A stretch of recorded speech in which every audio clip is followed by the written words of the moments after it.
KTU digital സർവകലാശാലകളുടെ സ്ഥിരം VC നിയമനത്തിൽ നിർണായക നീക്കവുമായി സുപ്രീം കോടതി. VCയെ കോടതി നിയമിക്കും. ഒരു പേര് മാത്രം മുദ്രവെച്ച കവറിൽ നൽകാൻ സുധാംശു ധൂലിയ കമ്മിറ്റിക്ക് സുപ്രീം കോടതി നിർദ്ദേശം നൽകി. സർക്കാരും ഗവർണറും തമ്മിൽ സമവായത്തിലെത്താത്തതുകൊണ്ടാണ് കോടതിയുടെ ഈ ഇടപെടൽ.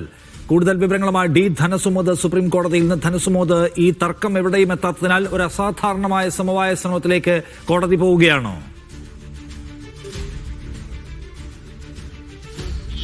നിഷാദ് പറഞ്ഞ പോലെ തന്നെ ഒരു അസാധാരണമായ നീക്കത്തിലേക്ക് തന്നെയാണ് സുപ്രീം കോടതി ഇപ്പോൾ നടന്നെടുക്കുന്നത്. ഇതിന്റെ ആദ്യഘട്ടം എന്ന രീതിയിൽ ഒറ്റ പേര് മാത്രം 2 സർവകലാശാലകളുടെയും സ്ഥിരം VCമാരെ നിയമിക്കാൻ വേണ്ടി നൽകണം എന്നുള്ളൊരു കാര്യമാണ് ജസ്റ്റിസ് സുധാംശു ധൂലിയ കമ്മിറ്റിയോട് ആവശ്യപ്പെട്ടിരുന്നത്. ഈ പ്രശ്നം ഒന്ന് പരിഹരിക്കാൻ വേണ്ടി VCമാരുടെ സ്ഥിര നിയമനത്തിന് വേണ്ടിയുള്ള അർഹരായ ആളുകളെ കണ്ടെത്താൻ വേണ്ടിയും അത്തരത്തിലുള്ള ഒരു പട്ടിക നേരത്തെ മുഖ്യമന്ത്രിക്ക് സമർപ്പിക്കാനായിരുന്നു സുധാംശു ധൂലിയ കമ്മിറ്റിയോട് സുപ്രീം കോടതി ആവശ്യപ്പെട്ടിരിക്കുന്നത്.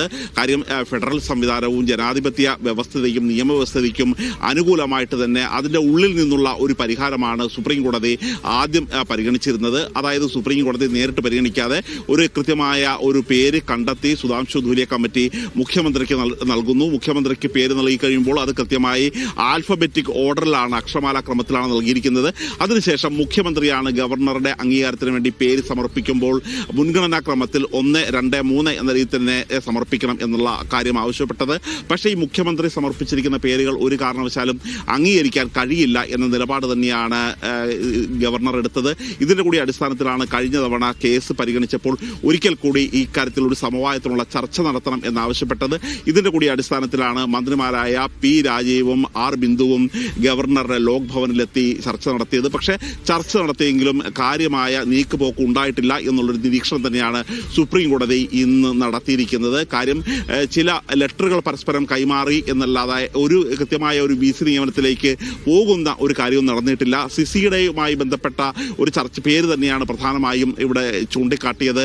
സംസ്ഥാന സർക്കാർ എതിർപ്പ് പ്രകടിപ്പിച്ചത്. കാര്യം നേരത്തെ താൽക്കാലിക ചുമതല KTUവിന്റെ ഉണ്ടായിരുന്ന സമയത്ത് തന്നെ ആകെ കുഴപ്പം വരുത്തിയ ഒരു സ്ത്രീയാണ് അവർ. അതുകൊണ്ട് അവരെ ഒരു കാരണവശാലും നിയമിക്കാനാവില്ല എന്നുള്ള ഒരു കടുപിടുത്തം തന്നെയാണ് ഇന്ന് സുപ്രീം കോടതിയിൽ സംസ്ഥാന സർക്കാർ സ്വീകരിച്ചത്. പക്ഷേ അവരെ നിയമിക്കണം എന്നൊരു നിലപാടിൽ തന്നെയായിരുന്നു ഗവർണറും ഉണ്ടായിരുന്നത്.